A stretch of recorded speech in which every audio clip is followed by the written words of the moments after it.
That's a lovely welcome. Was it Mark Twain who said, reports of my death have been greatly exaggerated? So, yes, anyway. Anyway, well done. Would you just turn to the person next to you and give them a big high five and say, I'm thrilled I'm here with you.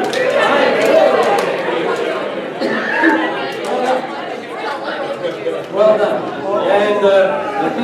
And of course, I'm thrilled I'm here with you as well. John said that he had no idea what I was going to talk about. The good news is I don't either, so we're going to make it up as we go through. John actually asked me if I would talk about B1G1, and yeah, we might do that later on if that's okay with you, because we all should be in this thing. But ahead of that, I've just had so much fun being in this room, and all sorts of things have happened when we've been in this room.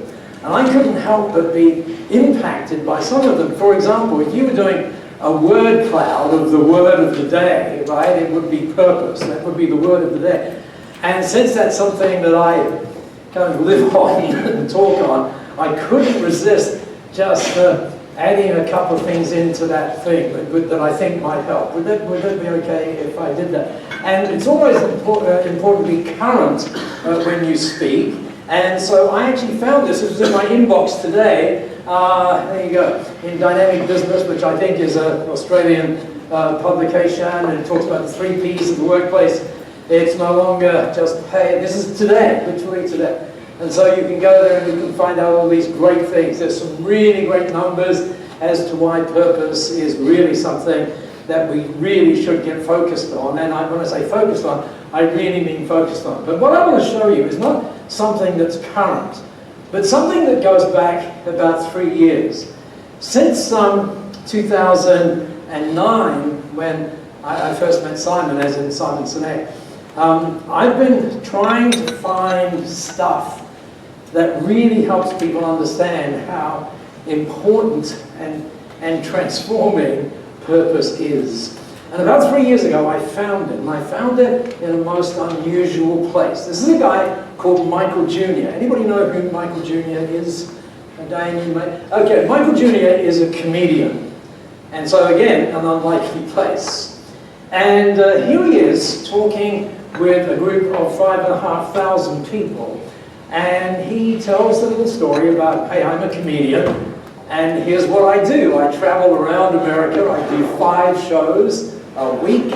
The shows always have the same structure. So they're always an hour and a half long, and at the 45-minute point, I always stop and I work with someone from the audience. And he said, when I do that, funny always happens, right? And he said, sometimes it's more than funny.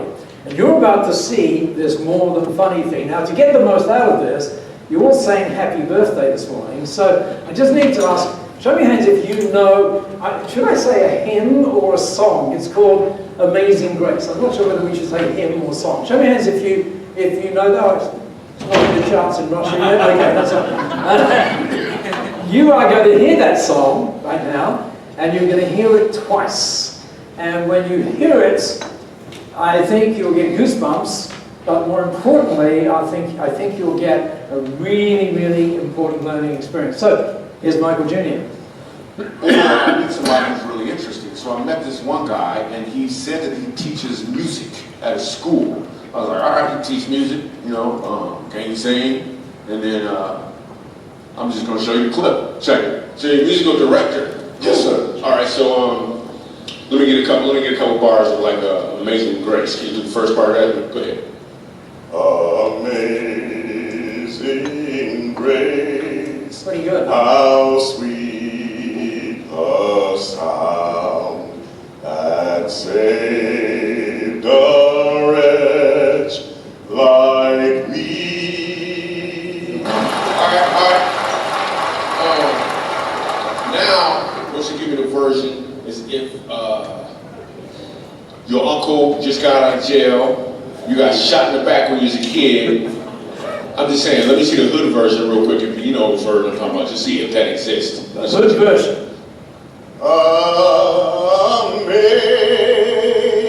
Amazing grace, how sweet the sound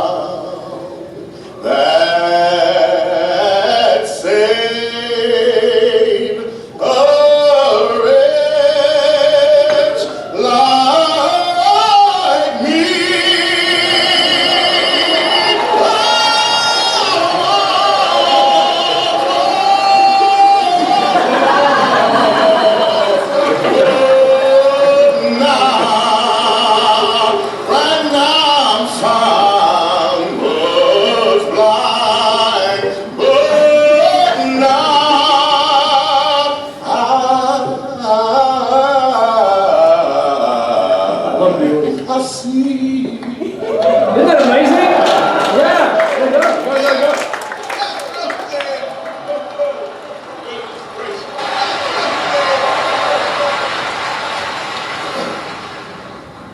So here's the thing. First time I asked him to sing, he knew what he was doing. The second time I asked him to sing, he knew why he was doing it. Listen. When you know your why, your what has more impact because you're walking in or towards your purpose. How many people are glad they just spent 3 minutes watching that? Yeah. And by the way, if you'd like to find out how you get it, just let me know and I'll be sure and send that to you. Then just, because I wasn't going to talk about that, but just to wrap it up really, really quickly, a couple of things that I think are really interesting around that. Oh, no, I'm not going to wrap it up.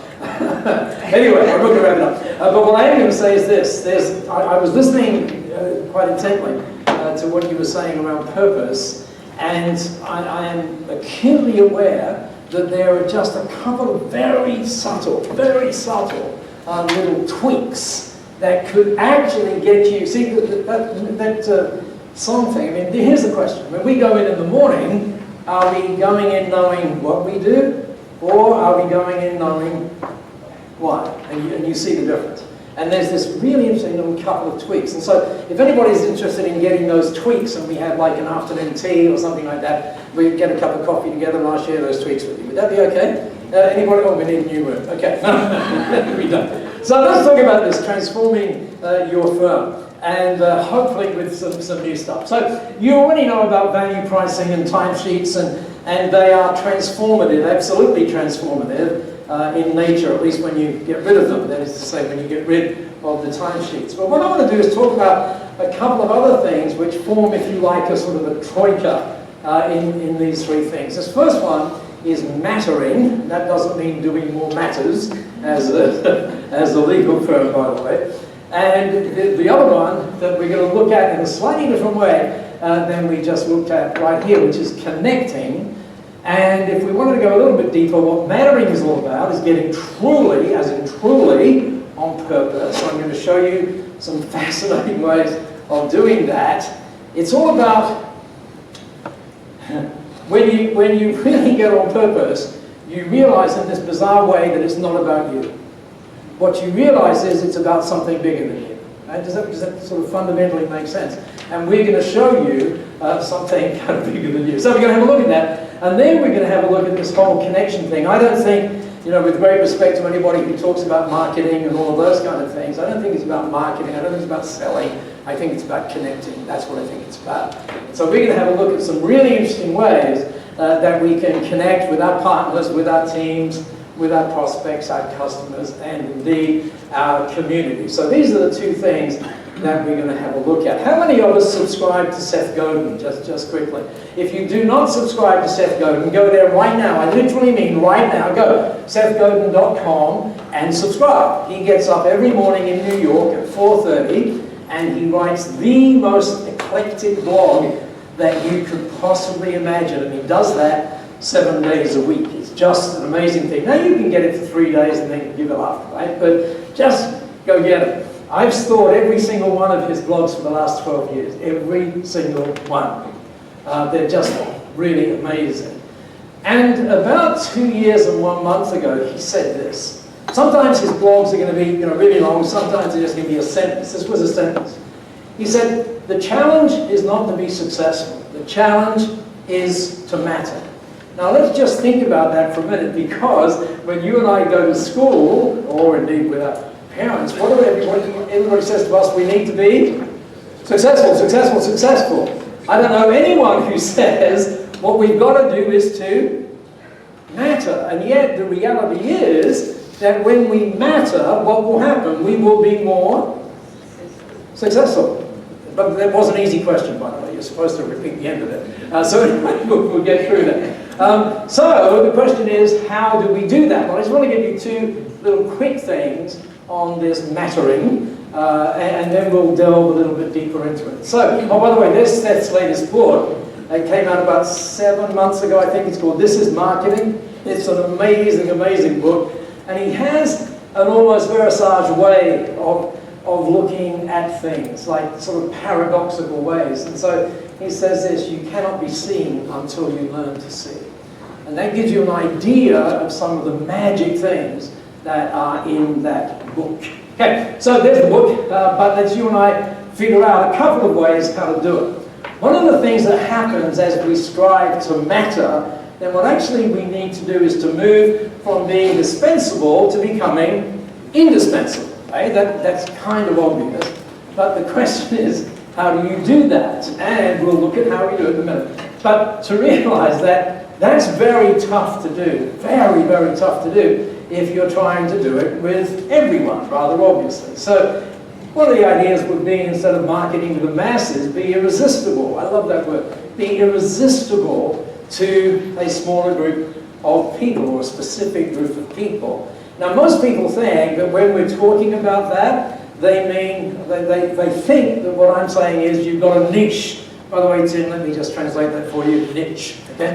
That's American. Yes, American's got it. That sounds like you've got a scratch, you know, it's a niche. Okay, so niche.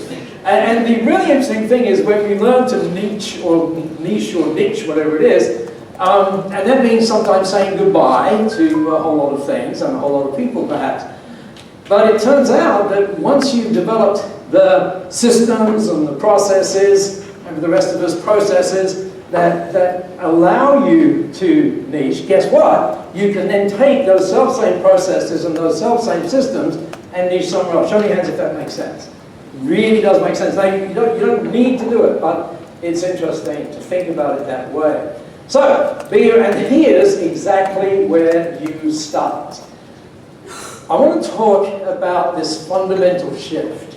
It's a fundamental shift that we've all been part of. We're all experiencing it, but hopefully you're going to meet some people here who are going to give you some interesting dynamics or some interesting stuff around it. This guy, David Rose, he's now the founder of Gust, but he was one of the leading VCs, venture capitalists, in Silicon Valley. How many of us, just before I show you what he had to say, how many of us have partnerships? Can I just have a look at that? Our basic structure is that of a partnership. Can I see that? Okay, have a look what he says. Any company designed for success in the 20th century is doomed for failure in the 21st.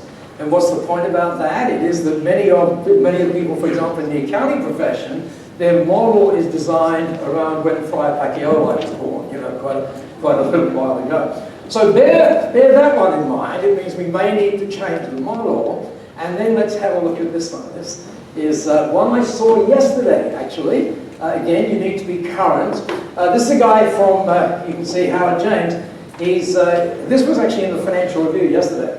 The International Center for Governance Innovation, which is interesting. And he said this yesterday. Now, what he said is, we all know, right? We are living in the most dramatic technological and economic transformation in the history of mankind, which of course is why the models that we need to have a look at may need to change. But let me get you to my fundamentally important fundamental shift guy. And some of you may know this guy. Well, I'll show you the guy in a minute. But what I think has been happening here is that since 2008, there's been this really interesting phenomenon, which for the sake of now, I'm going to call a push for purpose, or the push for purpose. And what actually happened, as you're well aware, is way back here, right, in 2008, way back there, that was when we learned that traditional models, this whole Wolf of Wall Street, greed is good thing, has its limits, shall we say, it doesn't work. And so then what happened, we started to figure out some new models, and this has really gained pace in the last few years, and I'm going to show you along the way here some key little things. So for one, I want to go back to 2018. And this is Lawrence Fink, as you can see. He's the CEO of BlackRock. Show me your hands if you know what BlackRock does. Yeah. BlackRock, show your hands again. Okay. Tim, how would you say BlackRock? It's an investment private equity firm. Private equity firm. It's actually the largest company in the world in terms of funds under management. This guy, Ray Kroc, Lawrence Fink, like McDonald's thing there for a minute. Lawrence Fink, in a recent article I read about him, says he controls the fate of $6 trillion every day. I mean, that gives you an idea of the size. And so what they do, of course, is they take investors' money is the wrong way to say it. That's probably the only way to say it, actually. They use investors' money, your money, and hopefully they invest it very wisely, and they invest it in some interesting companies, lots of startups and so on, to give you a good return. And so every January, because they're a public company, Mr. Fink gets to address Wall Street. And in 2018, he addressed Wall Street in January 2018, and some of you will realize what happened when he addressed them. This is like a bomb was dropped on Wall Street. Have a look at what he said. He said this: to prosper over time, every company must not only deliver financial performance, but also show how it makes a positive contribution to society. Now, you and I in this room know that, right? But the important thing is, this is the first time does the word, where's Ed gone? Does the word balls translate as in courage? As in courage? Courage, yes. So this is the only time anybody has had the courage to say that to Wall Street. Right? And the ripple, or the bomb that was dropped, is amazing. In fact, he doubled down on that in 2019. But what's interesting is, at the end of this thing to Wall Street in January 2018, he said this: and if you don't do that, you will not get any funding from us. Show me hands if you get that. Is one of the most significant fundamental changes that we will ever see. It's crucially important. And that doesn't mean it's for big companies. It means it's for you, it's for me, it's for all of us. Right? So if we put these things together, well, I'm going to suggest we need a new model. Now, can I borrow your thing for a minute? Okay. Oh, isn't these things great? Yeah, they really are.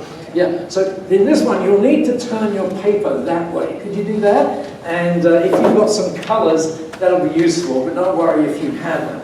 So we're going to use this new model. It's called, I call it the legacy model. So put that up in the top right-hand corner of your thing, and then go ahead and draw this bell curve, and then drop down, if you would. So you're going to want to have this stuck on your as your wallpaper or something. This is really important. Drop down these three perpendiculars, and then up here you see you've got number of businesses, and up here you've got quantum of impact. And oh, okay. I'm facing the other way. Oh, do you want me to turn you? Oh no, that wouldn't work. Oh, sorry. Okay. Are you sure? Yes, we're fine. Are you sure? Don't worry about me. We should get a photograph of this. Like someone on their knees in front of all this would be really good. Almost as good as that Baker one last night. So, quantum of impact, number of businesses. Now, this is just my take on this. I've been playing with this for about 15 or 16 months, and it seems to be getting relatively sticky. So this may not apply to you, but it may also, or may, but more than likely it applies to the clients who you're privileged to serve. So let's break it down. We'll use some colors just for fun. If you haven't got any colors, don't worry. I'll give you some labels. So we're going to use traffic light colors, and then we're going to get this new traffic light color up here, blue. Now, interestingly enough, although I've been playing with this for about 18 months, what's interesting is we're now getting a lot of companies who are saying, oh yeah, we're getting into this blue zone of business. So hopefully you might feel that way when we finish this. So let's go through this very quickly, because I want to be respectful of your time. So let's put some labels here. So over here we've got new or failing businesses. Now, it's quite okay to be there if you're a new business, but it's not okay to be there if you're a failing, well, that's where you are, if you're a failing business. That is, you know, your dreams just aren't being realized. It's just, you're not even putting bread on the table. And then those people move up, some of them at least, into this thing here called the surviving area. And what I want to do is give you a couple, in fact, I'll give you some characteristics of all of these. But I want to give you, first up, some characteristics of people who are in that category. By the way, show your hands if you know any business that's in that category. You know, down there, new or failing, yeah, not yours, hopefully, the person next to you. Yeah. Okay. Now, some of these labels are kind of arbitrary, but let's have a look at this one. This one says inward focused. Now, just to be clear, that doesn't mean that they're arrogant. Doesn't mean that. But I think you'll understand what I mean when I try and explain it. It's a little bit nuanced, so let's see. Inward focus means they are more concerned with their product or service. They fall in love, if you will, with their product or service, as opposed to falling in love with the customer who they're privileged to serve. Show me your hand if you get what I just said, right? And it's appropriately nuanced, right? So, and the problem with that is when you're inwardly focused, and by the way, think timesheets if you want to think about that, when you're inwardly focused, it's just not focusing on the outcomes. And so what actually happens is people start to realize as they hear, like, oh, okay, I get it. Now what I need to do, they say, I need to do some marketing. Yes, what I need to do, I need to get some SEO going. I need to get all of those sorts of things going. And so what happens is they move into this green zone, which we're going to call just for today, this reaching out zone. So here we are now reaching out, reaching out, reaching out, reaching out. Now the reason that I keep saying reaching out, reaching out, reaching out is hopefully you'll get the message. As I say, reaching out, reaching out, reaching out, you'll suddenly get this message which is, hang on a second, Paul, wouldn't it be better to build a business that people want to reach into than you consistently having to reach out? Show me your hands if you get that. Okay? And so that's where this blue zone business is going. But let me give you some characteristics, some of which you may not like, of the reaching out businesses. They tend to be into, by the way, businesses here can work. I used to have this issue, right? I used to think it was all about wow, wow, wow. It's not all about wow. It's really not. You'll see how I define wow now. And what tends to happen, this sort of reaching out thing goes on because the business, more likely than not, depends upon one person delivering, if you like, the magic, if you will. And that it gets this culture of look at me, look at me, look at me going on in the business. I'll give you an example, a class example of it in a minute. Now when you look at the wow and you look at the me, or look at me thing, what you suddenly get is it's cosmetic. It's cosmetic. And it really is cosmetic. And because it tends to depend on one person, guess what? It's not sustainable. Does that make sense? As you try to scale, it's just not sustainable. Let me give you the poster child. Here's the poster child for that business. And by the way, this is not his wonderful SpaceX business. This is his Tesla business. There's the poster child, right? As in Elon Musk. Who's that? Do you know the value of his company depends upon his tweet in the morning. I mean, how crazy is that? Yeah, the value is, tweets, how he tweets. Wouldn't it be nice if Trump was the same? Anyway. So what happens is, there's this dotted line here, I think probably should be a solid line when people start to cross it. And more people are now crossing it, as you saw from that push for purpose. And so what they start to realize is now it's different. It's all about authentic. It's all about connecting. We're going to have a look at that in a minute. It's all about sustainable. And it's all about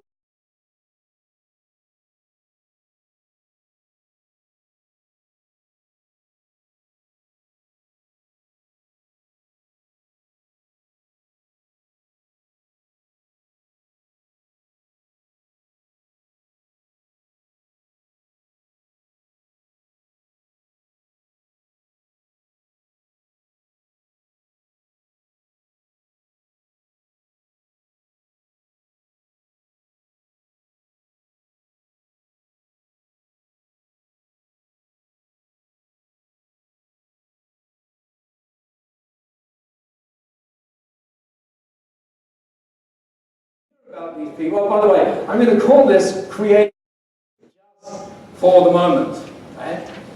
By the way, I think legacy is an interesting word, and we'll play with that in a minute. Because when we think of legacy, what do we instantly think of? We think of, begins with L, leaving a legacy. Death. Yeah, actually, thank you. Yeah. By the way, I hope you realize that we don't have a choice as to whether we leave a legacy. We're going to leave it, The question is, what's it look like? Is it a legacy of consumption or is it a legacy of contribution? And that's basically the choice we have. So what happens is, this is when they kind of come to us in B1G1 right there, or alternatively we've been working with them and they kind of get it. So what happens is, just very quickly, when they cross this line, they suddenly get it, and it is this deep realization that this commitment to, we'll call it legacy for the minute, inspires customers, this thing that's bigger than you, right? Inspires customers, and this is how you get great team members, right? You read that article that I had up there earlier on, it talks all about that, and it gives you some percentages around this. So this is now how we create an inspiring legal firm. Just get that. And that's not an oxymoron. By the way, I sometimes get passionate. That's because this is not a microphone, it's a pacemaker as well. And it suddenly sort of hits me. And then what happens, that's when, with some effort, the business then gets fully on purpose, not just the owner of the business now, right? Not just the partners, but everybody in the business, through to the janitor kind of thing. They get fully on purpose, and then what happens is the business really, I mean as in seriously takes off. You should see some of the Harvard Business Review numbers on this. It's just amazing. And the business then becomes what I and people like Sir Richard Branson and a few other people taught about, a business that is a real force for good in our world. Show me hands if you're feeling comfortable with this direction. Is this feeling okay? Good. That was the right answer. By the way, I was playing with this just at the back of the room, and I suddenly realized that you could sort of draw that there and just loop those two things together, and then you turn it that way, you got infinity, which of course happens to be the title of Simon's new book, right, as in the infinity game. So, you know, kind of, hopefully it sort of all fits in. So, with that in mind then, let's have a look at something else that happened, and this is going to be really, really interesting, because I was just talking about this in the US, and the numbers that we got back on this were quite amazing, actually. So something else happens. You remember that model? That's where we're going to go. So let's go backwards for the minute. And so we're going to go to 2015. And we're going to go to a very specific date in 2015. We're actually going to go, and we're going to go to a very specific place. It's actually the 23rd of September, and that's the place we're going to go to. It's in Geneva. It's the United Nations building in Geneva on the 23rd of September 2015. And I was at home that day in Singapore, and I knew that there was something really important, going to be something game-changing. If ever there was something game-changing, this is it, was happening in that building. And I knew that it was going to be live streamed. So I'm trying to get the live stream, and at 9:40, it kicks in, PM, in Singapore, and have a guess who's on the stage. Well, no, don't guess. I'll tell you who's in the room. Bill Gates is in the room. Richard Branson is in the room. Paul Polman, formerly of Unilever, and regarded as the most sustainable business leader on the planet, were there, plus a whole host of other people who, together with their teams, had been working for 3 long years to develop something absolutely extraordinary.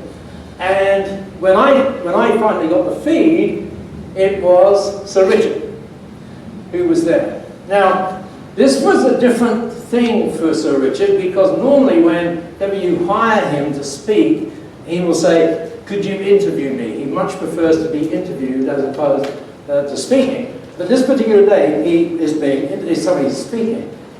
And here's how he begins. He says, the reason I'm here is to do this. Let's explore this next great frontier. Kind of like concierge. This next great frontier where the boundaries between work and higher purpose are merging into one. Where doing good really is good for business. And then he said, I'm probably like most business owners. I've never been to the United Nations before. And you know the way he says it, it's kind of like, I didn't think much of the United Nations until that. So anyway, and he said, but the reason I'm here today is because this is a very significant day. Because it's the first day, listen to this, it is the first time in history, that's tautology, it's the first time where the world body has acknowledged something that all of us as firm owners and business owners and entrepreneurs, that all of us know to be true. What they've acknowledged for the very first time today, listen to this. By the way, that's me that said that, not him. So just listen to it. So he said, governments do not change our world. I want you to hear that. Governments do not change our world. Certainly they can enable it, but in the final analysis, it is business owners and their teams and their businesses that actually change our world. Show me your hands if you get that. Yes. And this is the first time, 23rd of September, that they ever realized that at the UN, right? And so he said, the reason I'm here is to introduce these. These are variously called the global goals, sometimes called the sustainable development goals, sometimes given the acronym SDGs. These 17 things, let me just blow them up for you. I've learned never to say that in America, by the way. So anyway, so let's just blow them up. 17 things. And you can read the 17 things. Listen to my next words. That we have to. Hope you heard that. Have to achieve. How many of us have kids, by the way? That's it? Wow, what a productive lot you are. That's amazing. Yeah, okay, we'll talk about kids in just a moment.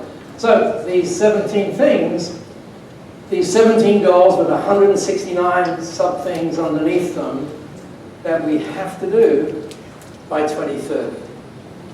That's only 10 years away. The moment they did this, it was obviously a little bit longer away. But now it's only 10.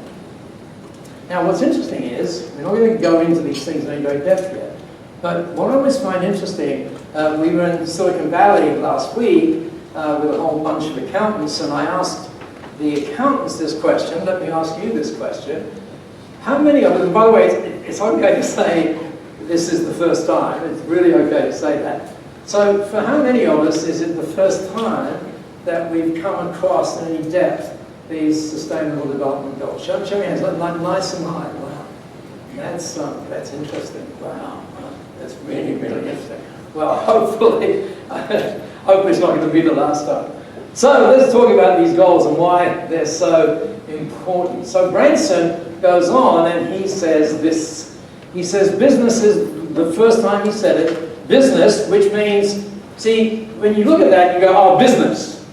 But I want you to read that a different way. Your business, my business, must become the real force for good in the world because it's businesses that make the world different.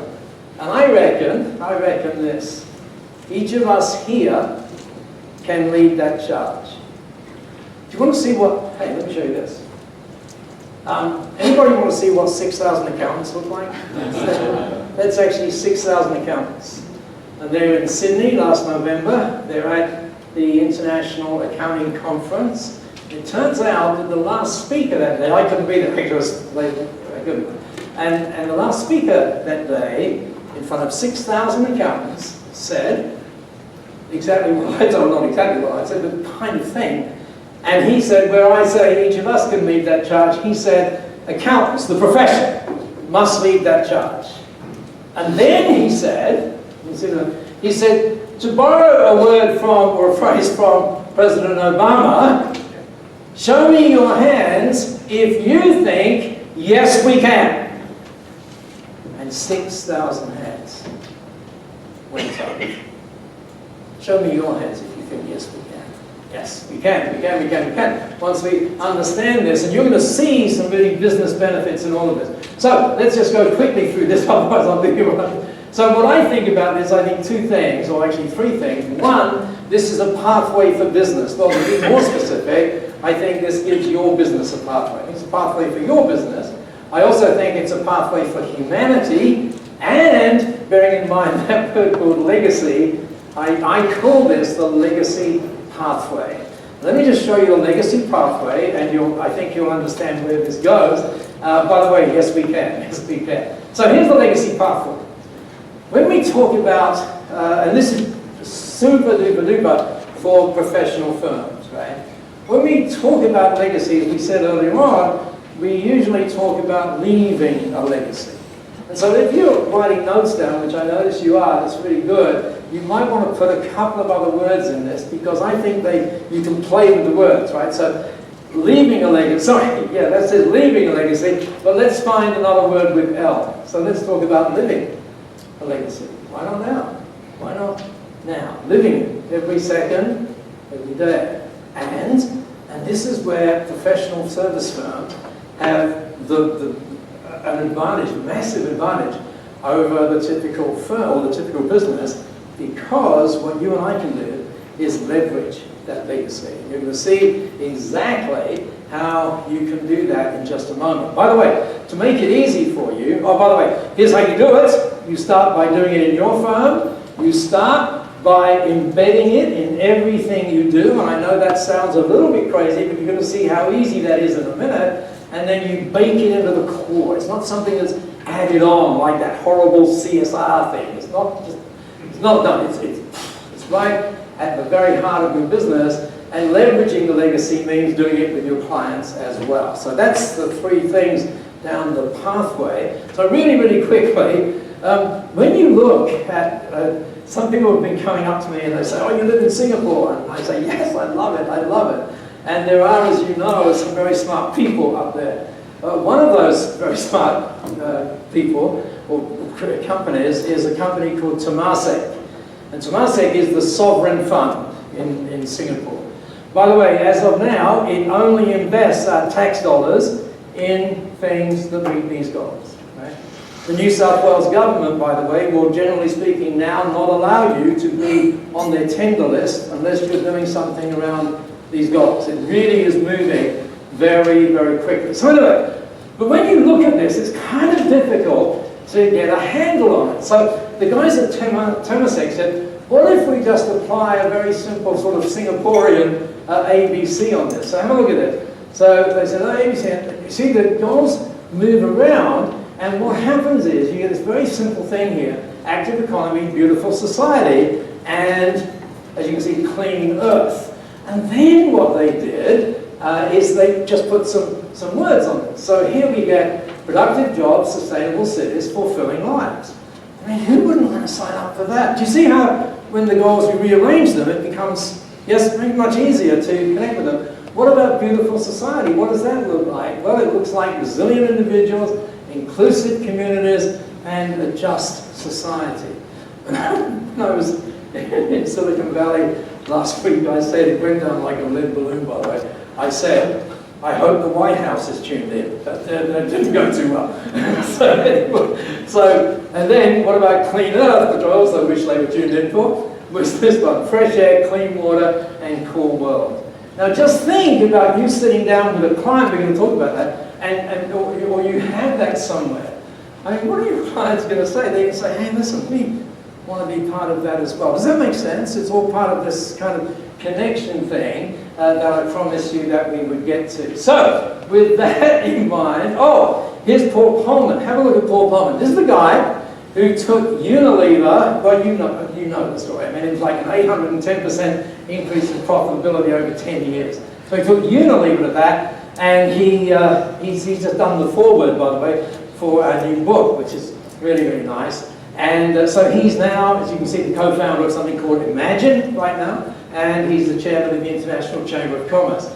And here he was in Geneva when Greta, you know Greta Thunberg, when she was doing the thing around the UN. Did you see she's sailing to Europe today? Did you see it? Yeah.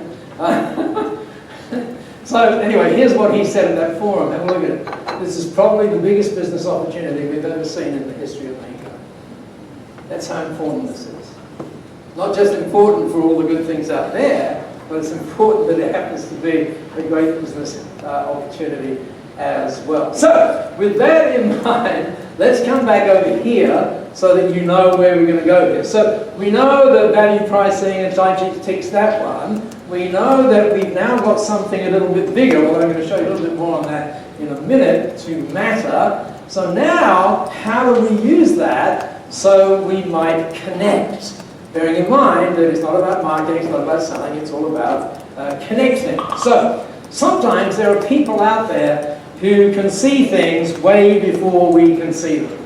And so to show you that, I want to go back and show you something that changed my life and hopefully might have an impact on yours as well. Way back in 2007.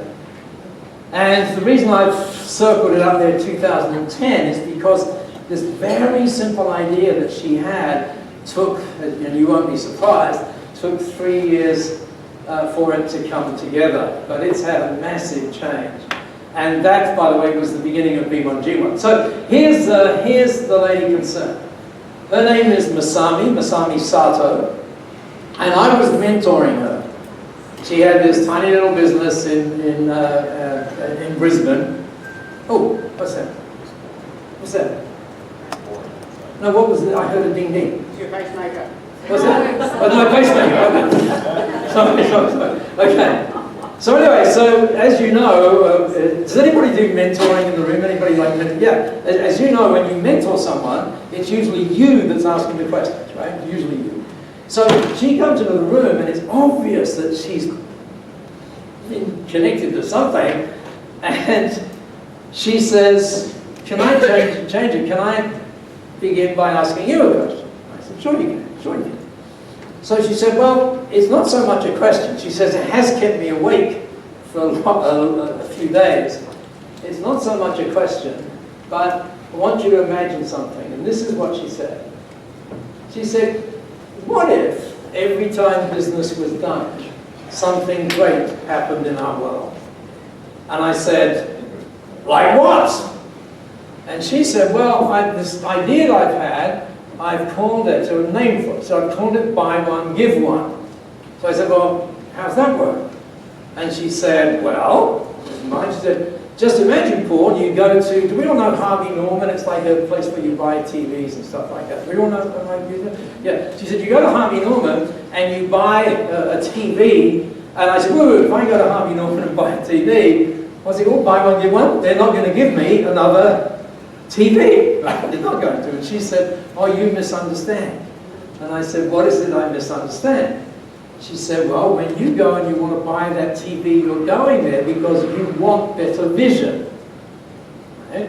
So how would it be when you do that if someone who could not see gets the gift of sight?" And I literally sucked air. Wow, that'd be amazing. And she hears this sucker there, she experiences it, then she says, "Or imagine you're having a cup of coffee, you're buying a cup of coffee. And just imagine that when you did that, somebody, like a kid, got access to pure, life-saving water just because you got the cup of coffee." Oh my God. She said, when someone buys your book, how cool would it be if when that happened, a tree got planted? And I said, "That would be," well, by the way, who gets it? You get it like, I said, "That would be amazing. Could I be your mentor for the rest of your life?" And sadly, she said no, at least at first. Right? She did. And then she made a special movie for me, for me actually. But I'm not going to show you because you need lots of tissues. And I go through this movie a couple of days later, and tears are streaming down my face over this cup of coffee. And she says, "Ask me the mentor question again." And I say, "Can I be your mentor for the rest of your life?" And she says, "Now you can, because you get it." And that absolutely changed my life. I really think that had that not happened, I would not be here now. It's just been an amazing journey. And so, what happened then, she said, okay, so that's the basic idea. And then she said, what if we could build a system and a movement so that business owners put doing great things right at the heart of everything they do? What if we could do that? Now, when you look at those two things, you would get that it's not easy to do that. I'm sure you get that, and that's why it took 3 years to do. But let's just advance now 3 years and have a look. Oh, by the way, let's advance a little more than 3 years.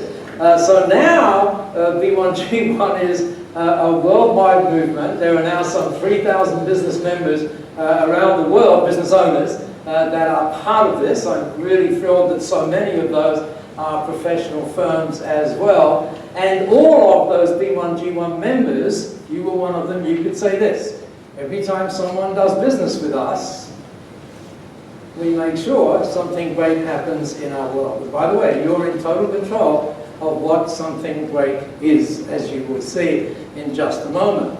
How many people think that would be really cool to do, by the way, right? Really, really cool. By the way, what would your team members feel if they knew that you were doing that? They'd be amazed. Because all of a sudden they would get that now they're part of something that is bigger than you. Okay, so let's go a stage further with that. So you could say, let's look at some of the things you could say. Every time we send an email, I do this, lots of business owners do. By the way, there are, just to get an idea of this, there are 2,730,000 emails sent per second. So just imagine if we did this. Every time we send an email, Kid in Need gets access to an e-learning program that changes their life. By the way, that would cost you 1 cent to do in B1G1.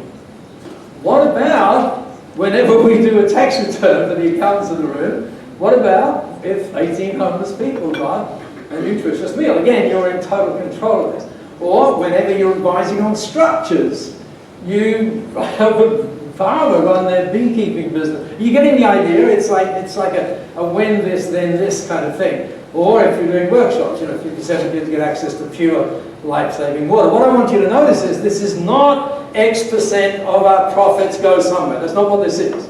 This is not we proudly support some. It's not that. You're getting it? It's very, very, very specific and very relevant. And so, it's like I said, it's a when this, then this kind of thing. For example, I'm on an 8-hour flight tomorrow, and so what happens in B1G1, this is what I do, when I fly, and a lot of business owners do this now as well, we find out how long each flight is. We know the amount of carbon that's dumped by every airplane in the world, by the way. And so for every hour, because we know planes, does anyone understand carbon offsets, by the way? Anybody? I don't understand them. But I do understand planes are bad, trees are good. I understand that. And what we do in B1G1, because I think being sort of like neutral about this is not enough. Neutral isn't, we've got to be better than neutral. So what happens is we triple offset. The reason we triple offset is, first of all, the guy sitting next to us probably doesn't understand. That's the first one. And then the second one is for the idiot politicians who don't get it. So there you go. But anyway, you get the idea. It can be for all sorts of things. Let me show you. There are now some 600 high-impact projects. The board of B1G1 rejects 9 out of every 10 of the projects that apply to be in B1G1. So let me show you very quickly how this works. It's not like, show your hands if you've ever bought a book on Amazon. Yeah, it's kind of like that, right? Here's some of the projects. You don't have to do it this way. In fact, I'll show you a really neat way to do it in just a moment. And we're nearly there, John, nearly there, I promise you. So, let's say, oh, serious thought you meant. Let's say we, I can't do that, I know, shut up. So let's have a look at this project here, which is actually in Melbourne. This one is in Melbourne. And you see there it links to the global goals, right? Everything in B1G1 is linked to it. And you can see there's 20 cents to do that. And so we can just add it to the cart like that. We clip it in, boom, it's done. There's the cart. We say, oh, 1 is not, why don't we do 30 for a month for that battered animal? And then we just proceed to pay, flips up, and does it, and away we go. Show me hands if that's simple, right? It's really, really, really, really simple. Did I put my credit card number? You didn't get it, did you? And then, of course, you can pop that up on social media and do all sorts of things. What we just did was create, well, that was just like an ad hoc thing, but we can create what's called giving stories, so you can automate it. Let me go to New York, and I'll show you how it's done in New York. This is an accountant in New York. His name is Stuart Morfin, and he does a lot of tax returns. And so here's one of his giving stories. So this is how you create it. You just put in a thing when we complete a tax return. You can then put a little picture up there if you want. So Tim, here's a 1040 right there for you. Justin, there's a 1040. And now he's going to select food as a category. Now, why is he going to select food? Because he cares about the homeless in New York. So you can see what happens now. All the food things come up. And here's one that he likes. Look at that. This is, and you can see the global goals that connects with there. And you can see here it's 11 cents. Look at that, 11 cents to rescue a meal in New York. So now you just lock it in. He says one meal's a bit much, so let's put in 18, and bang, there's the giving story. How many people are thinking this is really simple? It's really, really simple. But remember I told you it's actually about connection? So imagine you were the client in this particular case. What would that look like from your point of view if you were the client? Well, you could do it any way you like, but this is a kind of an interesting way to do it. So you'll see here that what happens, you're supposed to see there what happens. Okay, let's do this. There we go. Your client would get off the system what we call a gratitude certificate. Let me just expand that a little bit. And so you can see your client gets this. Specifically, want to thank you for being a client. And then down the bottom here, as you can see, our simple goal is to keep on making great things happen in our world together with you. How would your clients feel about getting that from you? It's a serious question, by the way. How would they feel? And really importantly, how would your team members feel knowing that every time something happened, and they were in control of that? You get this whole thing now about how the purpose thing kind of really, really kicks in. Oh, by the way, this is where we're at in terms of the movement right now. Let's see where that goes. It should be, I hope, yeah, there you go. 196 million giving impacts already. So that's pretty cool, huh? Just quickly, how many people are excited about this? Just really? Oh, wow, look at that. Take a picture of that, John, quickly. Okay, we're nearly there. And by the way, this is really exciting, and Matthew Burgess is going to get very embarrassed in just a moment. We track every single giving. No, he's not going to be in the penguin uniform. We track every single giving, so you can display it on your website. So everyone, once you're in B1G1, we help you do this. It's so easy to do, by the way. You click on that impact tab. This is your website, and here now we're tracking it with what we call the widget, and then in real time. And then look at what happens here. Notice how we report the giving. It's not about the money, nor should it ever be. It's about the impact of what you're creating. How many people think that's a good idea? And you can just, just copy and paste that, and then have a look at this. Here's all the global goals being counted and so on. You're going, it's just exciting because it's good. Okay. I'm kind of excited about it too, as you can see. Okay, where's Matthew Burgess? He doesn't know I'm going to do this, but 4 years ago, I think Matthew said, was it 4, Matthew, or 5? Matthew said, oh my gosh, this is just amazing. And he became one of the first law firms, thank you Matthew, to do this. So with some embarrassment to Matthew, let's go have a look at this. By the way, is not his homepage, is what he calls community. And you can see here, 1.2 million giving impacts. Give Matthew and his team a big...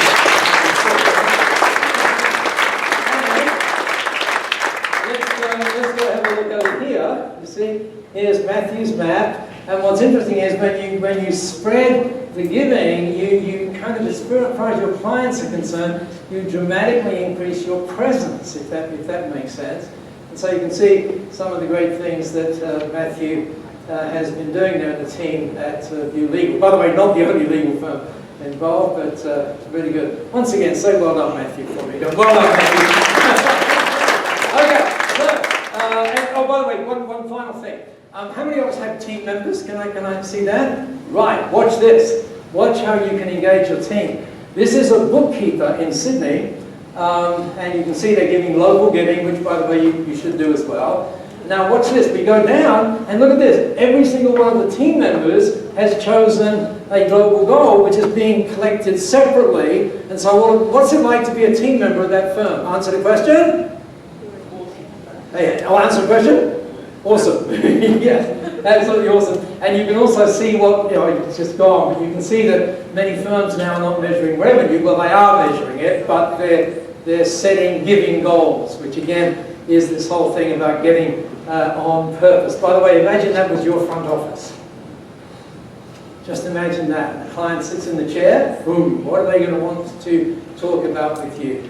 By the way, how many would say this is really cool, just really cool? Can you do something for me? John said it was okay to do this. Could you get out your business card really quickly, just really quickly, and if you don't have one, make one up. There you go, make one up. Make one up. And if it's for you, just go ahead and write "This is for us" on it. Would you do that? Just really quickly. Just write "This is for us" on it. And so, there you go, business card, "This is for us." Now, here's the amazing thing. There you go, "This is for us." So now, just quickly, what I want you to do is have a look at these. One of the things that I think VeraSage gives us is a whole new way of looking at the world. And I know none of us would disagree with that. But I saw in a cafe in April in Singapore, I saw an even different way of looking at the world. And it said this, on the top of the Straits Times that day, it said, have a look at this. "We have not inherited the world from our forefathers. We've borrowed it from our children." Right? So this is an awesome reason for us to, by the way, how many like that way of saying it? It's very cool, isn't it? And your kids, by the way, will love this. So, those of you who would like to belong, just really quickly, you can do that. It's very simple, very expensive. It costs you $1 a day to be a part of this. And depending upon your size, literally on your size, and you can see here the breakdowns. These are US dollars, by the way.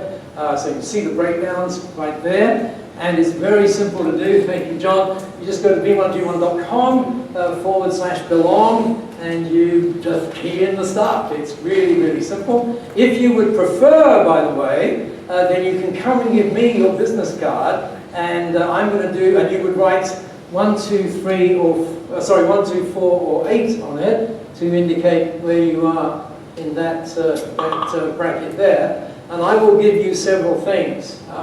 First thing I will give you, if it's okay, is a hug. Is that okay? Has that been known to be given to lawyers and so forth? And I'll also give you a little form that you fill in, and importantly, I'll give you some of those badges so you can wear that and share that with the team as well. Oh, there you go. Okay. Very good. Oh, actually, I've got something else for you as well. No, I have. I've got the book that I mentioned as well, just for 6 others. Okay, so there we go. Final thing, just very final, John. This is somebody in Victoria, and we talked today, in fact over these last 2 days, about transforming our firms. And there is no question that the stuff that Ron and VeraSage and John and Tim and all of the fellows and you guys do, by finding this new way of operating, is transforming your business. I know that, right? And I've been involved in that for quite a while now. But I want to show you that this, what we've just seen, is actually kind of adds into it. Have a listen to this, and you can read it. Just goes for like 90 seconds. It's obviously, the list is absolutely endless. By the way, list means projects. Giving triggers that you can build into your organisation. And so one of the things that we did is we looked at what are the top 8 metrics that we measure in our business. Net Promoter Score, Employee Promoter Score, revenue, profit, sales, things of this nature. We now have each one of those metrics linked to a giving impact. So instead of my team measuring how many sales are we making, my team are measuring how many impacts are we creating in the world. So it's the same thing. Growth in one leads to a growth in the other, but it just really connects my team to this idea that we're not just here to make money, we're not just here to make sales, and we're not just here to help our clients, right? We're here for something bigger, and we're here for something more important. And the fact that B1G1 allows that to be automated, fully vetted, super easy, click a button, bang, and it's done. And it's actually achieved some of the most valuable business goals that not just I, but I think most business owners have, which is they want to that really cares about the growth, the success, the prosperity of the business.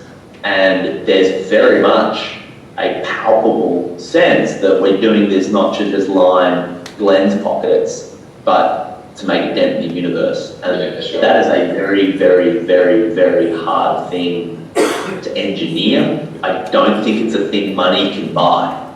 You know, you can't pay a guru to come in and set that scene. However, aligning with the global goals and deciding that your business is going to act as a force for good in the world seems to solve all of those problems. So I'm stoked. It's wild. I'm proud. It's just very, very cool. Very, very cool. And by the way, they don't keep time sheets either. It's really cool. Okay, we're nearly out of there now, John. I think. Yes, we are. There we go. So this is transforming in the business, and what this is all about is being part of something bigger. When you click on that thing, then on that link, then that's where it will take you. And I certainly hope that you'll join all those other businesses in being not just being a part of something bigger, not just leaving a legacy, not just living one, but actually leveraging one. John, thank you for letting me leverage my time. Thank you.